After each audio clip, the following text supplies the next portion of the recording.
Good evening, y'all, and welcome back to my kitchen. Today I'm going to be putting up some okra.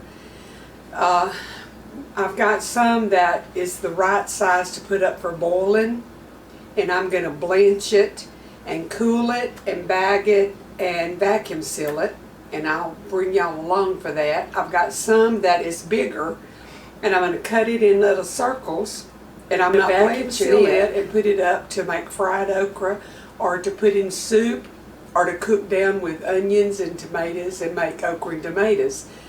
Now my plans are to come back and make a video for y'all.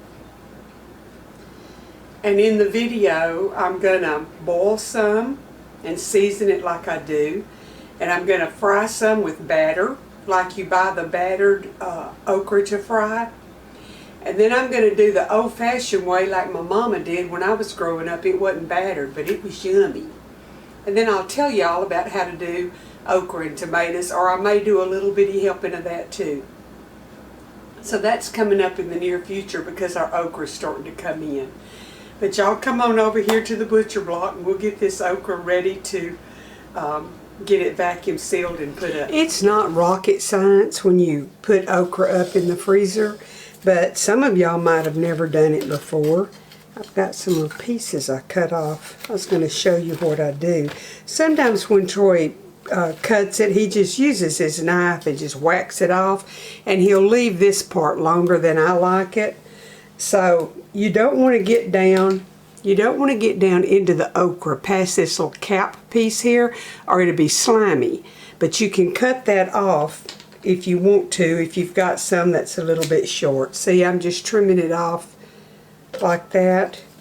And I'm just going to cover these in water, and I'm going to bring it to a boil for about 3 to 5 minutes. I'm going to blanch it. That's what blanching is. You just boil it for a little bit of time, and then I will let it cool. I'll drain it and vacuum seal it and put it in the freezer, and it'll be good 2 or 3 years from now if the seal stays on the vacuum. I've been eating some that I've had in there for quite a while and it's still good. Now I have the bigger pieces. I've separated it. Sometimes when you pick okra you just miss a few, kind of like Easter eggs, I guess. You never find them all. And then he'll come in and he'll have some that looks like cow horns. But sometimes they're still tender. So what I do is I cut it up and put it up for frying okra.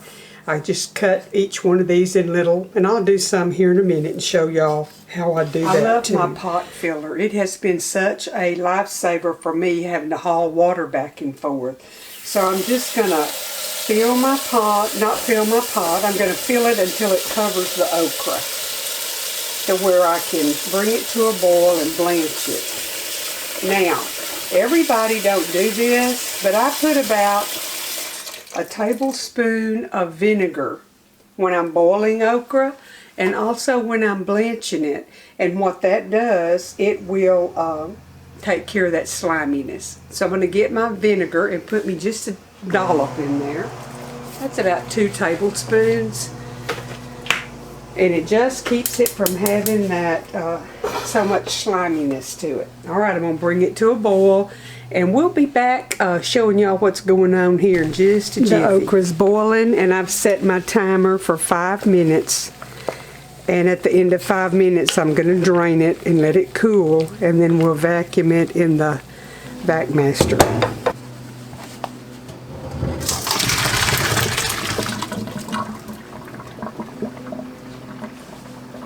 Now I could put ice on this to hurry it up, and they say to stop the cooking, but I never have a problem with just letting it cool, and then I put it in the bags in a straight row and vacuum it. So I'll bring y'all back for the whole process. Okay, I've got one of my little portable butcher blocks, and I'm putting a cooling rack on it, and I'm going to put one of my little flour sack towels down.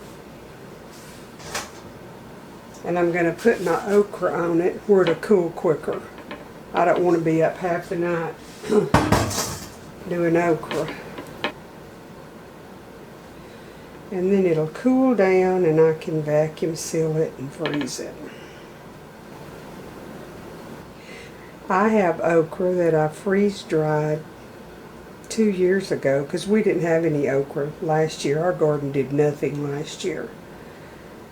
And I'm using it, and it's just as good as can be. I like it because if I'm making a soup, I can just get a handful of that freeze-dried okra and drop down in the soup, and it's wonderful.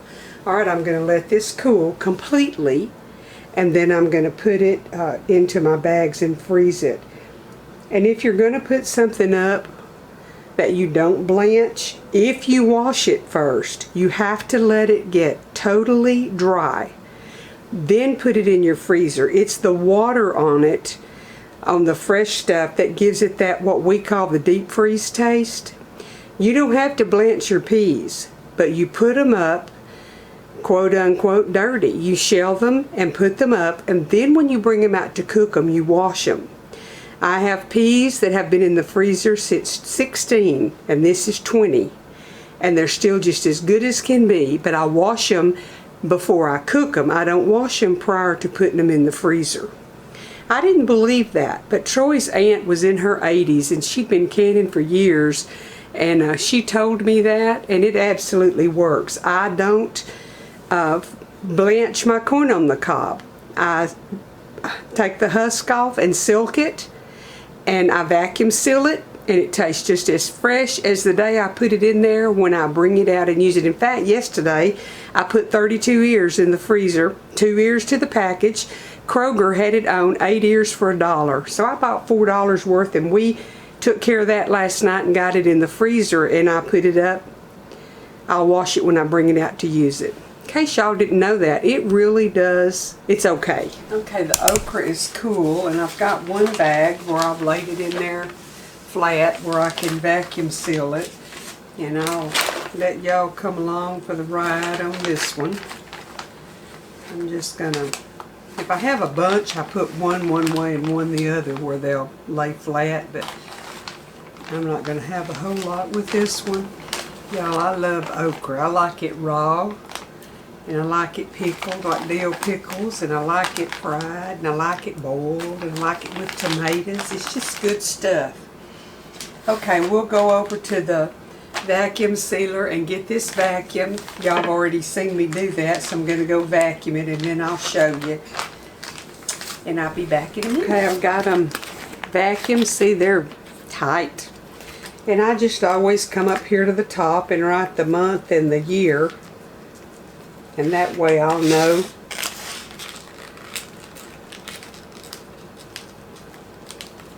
to use the older ones first.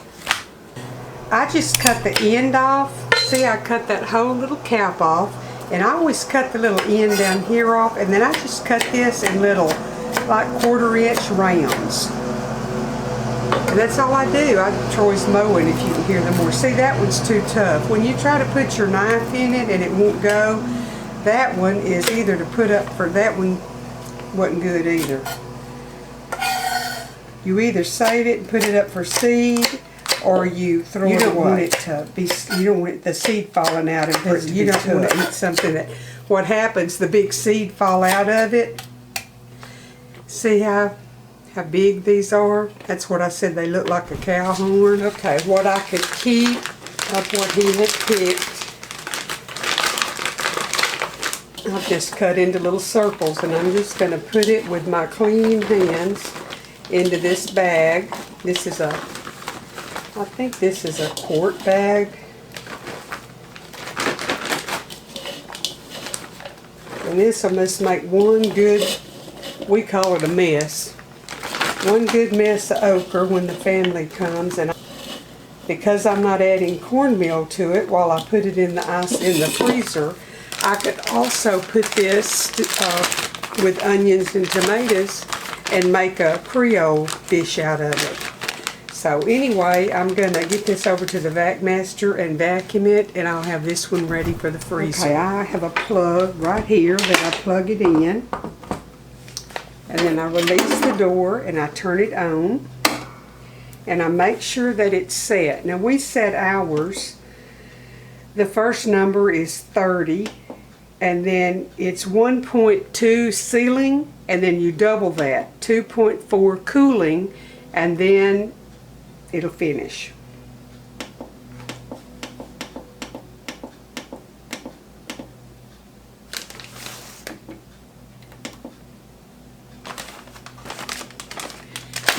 These lift out. If I had something like, I need more room for this to lay in here,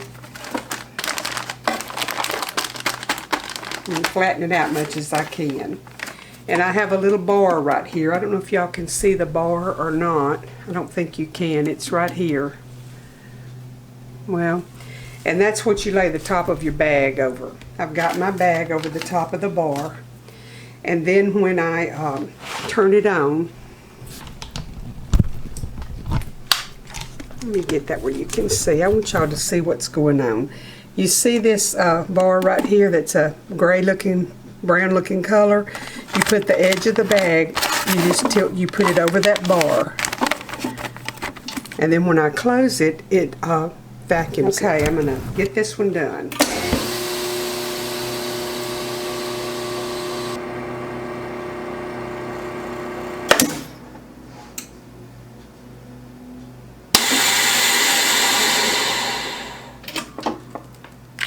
And here we have a good, tight, vacuumed bag of okra to put in the freezer. Well, that wasn't a great big job, just a couple of bags of each one, but now I've got a little bit of okra put up this year, but I'll have a whole lot more before the picking's over with. Because that okra will make for 2 or 3 months if Troy just keeps it picked. And the blooms on it are so pretty, they look like a hibiscus bloom.